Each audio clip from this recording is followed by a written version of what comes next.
Sire, le jeune homme de Moussoul continua de raconter son histoire au médecin juif.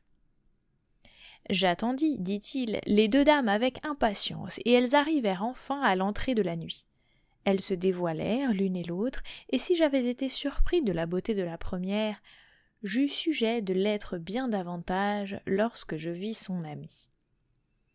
Elle avait les traits réguliers, un visage parfait, un teint vif et des yeux si brillants que j'en pouvais à peine soutenir l'éclat.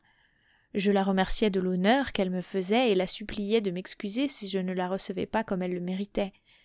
« Laissons là les compliments, me dit-elle. Ce serait à moi de vous en faire sur ce que vous avez permis que mon ami m'amenât ici. Mais puisque vous voulez bien me souffrir, quittons les cérémonies, et ne songeons qu'à nous réjouir. » Comme j'avais donné l'ordre qu'on nous servît la collation d'abord, que les dames seraient arrivées, nous nous mîmes bientôt à table. J'étais vis-à-vis de la nouvelle venue, qui ne cessait de me regarder en souriant. Je ne pus résister à ses regards vainqueurs, et elle se rendit maîtresse de mon cœur, sans que je pusse m'en défendre. Mais elle prit aussi de l'amour, en m'en inspirant, et loin de se contraindre, elle me dit des choses assez vives. L'autre dame, qui nous observait, n'en fit d'abord que rire. « Je vous l'avais bien dit, s'écria-t-elle en m'adressant la parole, que vous trouveriez mon amie charmante.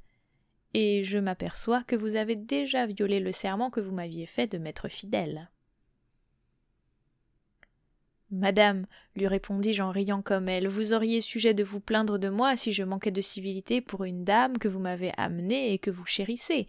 Vous pourriez me reprocher l'une et l'autre que je ne saurais faire les honneurs de la maison. »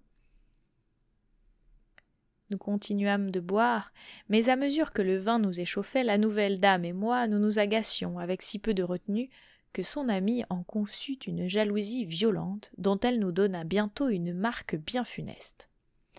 Elle se leva et sortit en nous disant qu'elle allait revenir.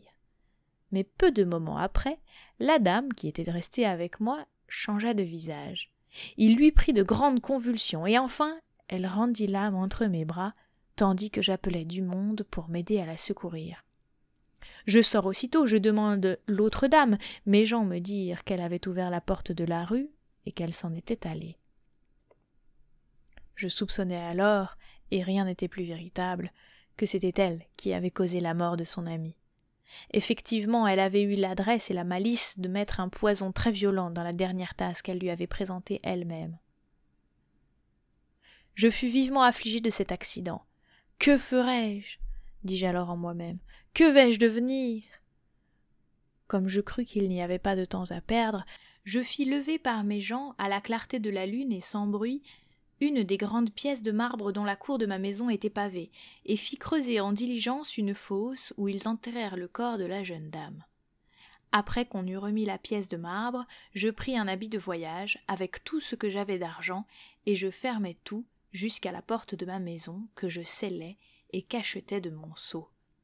J'allai trouver le marchand joaillier qui en était le propriétaire, et lui payai ce que je lui devais de loyer, avec 1 année d'avance, et, lui donnant la clé, je le priai de me la garder. « Une affaire pressante, lui dis-je, m'oblige à m'absenter pour quelque temps. Il faut que j'aille trouver mes oncles au Caire. » Enfin je pris congé de lui, et dans le moment je montai à cheval et partis avec mes gens qui m'attendaient. Le jour qui commençait à paraître imposa le silence à Scheherazade en cet endroit. La nuit suivante, elle reprit son discours de cette sorte.